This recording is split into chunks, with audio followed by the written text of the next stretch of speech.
அதாவது இங்க 3 பொருட்களின் விலைகள் அவதானிக்கவும் வேண்டியிருக்கு. அப்ப சோடியாக பொருட்கள் இருக்குது. முதலாவது 1 கிலோ சீனி 500 கிராம் தேயிலை, அதற்குரிய விலை இருக்கின்றது. அடுத்த அடைப்பில் 1 கிலோ சீனி 1 கிலோ பால்மா இருக்கு, அதற்குரிய விலை இருக்கின்றது. மூன்றாவதுல 500 கிராம் தேயிலை 1 கிலோ பால்மா இருக்கின்றது, அதற்கான விலை இருக்கின்றது. இப்ப எங்களை கேள்வி என்ன, 1 கிலோகிராம் சீனியின் விலை யாது என்று கேட்கப்படுகிறது. அப்ப நாங்க இதுக்கு கணிப்புகளை பார்க்காம சமயோசிதமாக பார்ப்போமா இருந்தால், அதாவது ஏதாவது ஒரு இலகு வழியை பார்ப்போமாக இருந்தால், இந்த 2 அடைப்புகளிலும் சேர்ந்தால் 2 கிலோ சீனி வருகின்றது.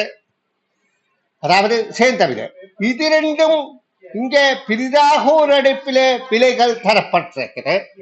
அப்ப இந்த 430 என்கின்ற விலையையும் இந்த 530 என்கின்ற விலையையும் கூட்டி வருகின்ற பெருமானத்தை இந்த 700ஆல் கழிக்கும் போது, அந்த விலையில இந்த 700ஆல் கழிக்கும் போது 260 ரூபாய் 2 கிலோ சீனிக்கான விலையாக இருக்கின்றது.